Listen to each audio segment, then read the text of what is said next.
Não era verão, década de 70. Variações. Os espaços vazios impõem as distâncias. A ditadura impôs o silêncio. A juventude cresceu sem voz. 2. A personagem pode ser uma jovem mulher que caminha seu passo, qual Gradiva, a jovem que caminhava em Pompeia em 79 d.C. Não havia tempo de pensar no corpo. Havia o corpo. Havia tempo. Meus pés, agora um pouco distanciados do chão, procuram outro ângulo. Deslizo na cadeira, com as mãos jamais cansadas, dessas teclas que pedem muito. Os pés de Gradiva não se cansam. Ela desliza suas vestes pelas ruas de Pompeia. Está descalça. Os dedos da mão esquerda são visíveis de unhas cortadas. A perna esquerda dá o tamanho do passo, um pouco apressado, no movimento que mostra um corpo jovem de mulher. A moda da época diz algo do comportamento das mulheres. Os cabelos também estão cobertos no algodão grosso que percorre o corpo todo.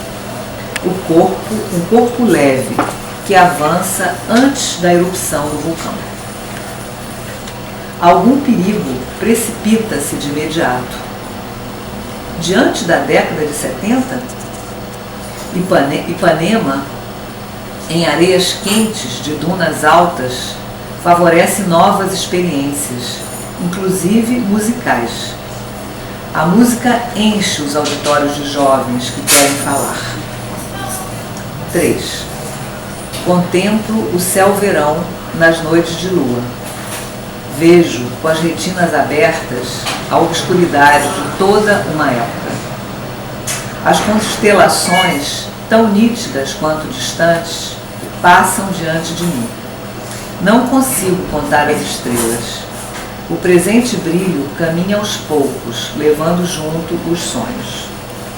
Os meus pés cansados buscam outras areias.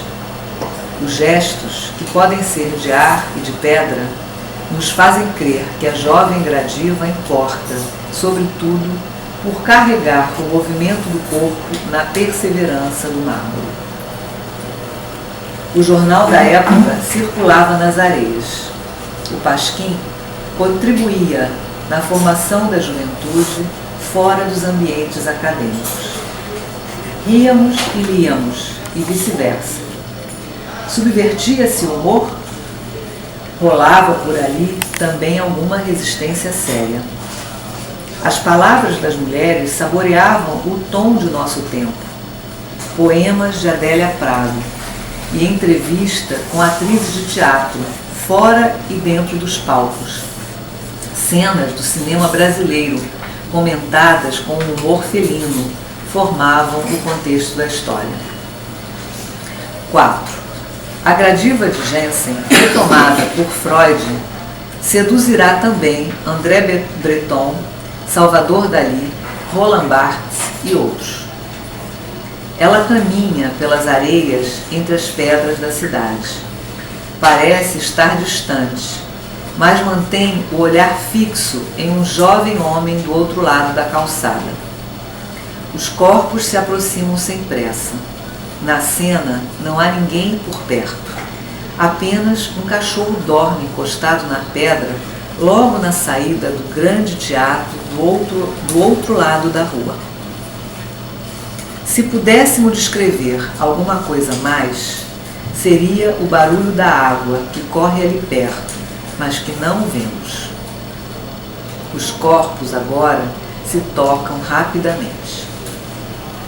Freud e Rodin colecionaram fragmentos da antiguidade persa, egípcia e grega com grande paixão.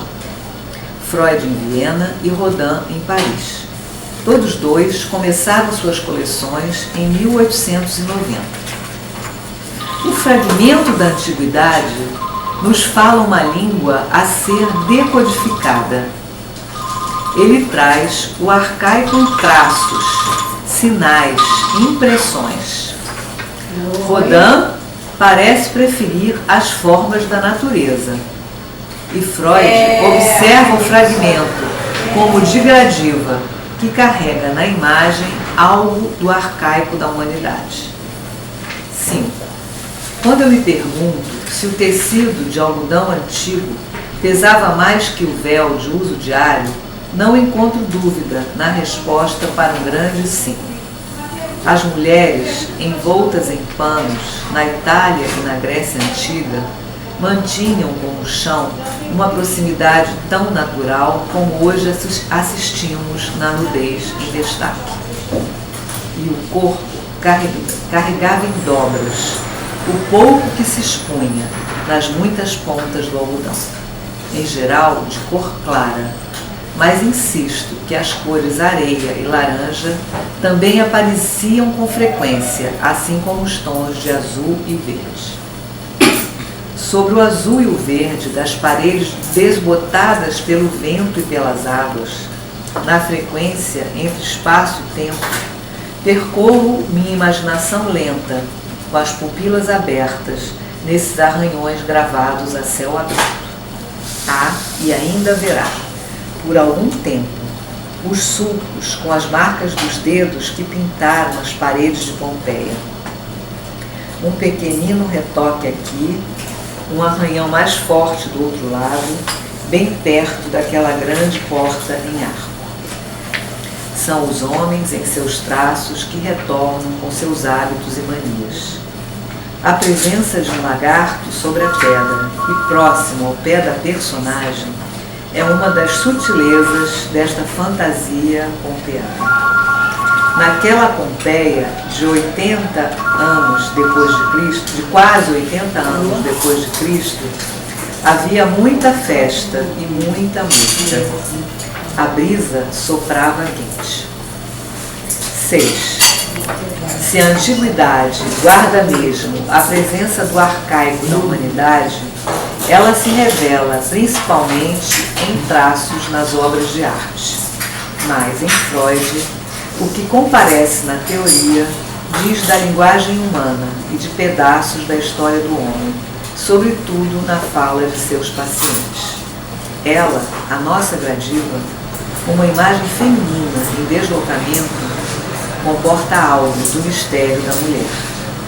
Pode-se perfeitamente reconhecer que a pergunta de Freud sobre a mulher permanece em aberto.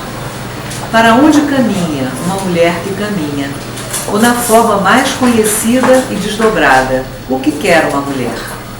E ainda, essa imagem carrega um gesto e um suspense do gesto, uma falha? Nas festas, costumávamos dançar com o rosto colado.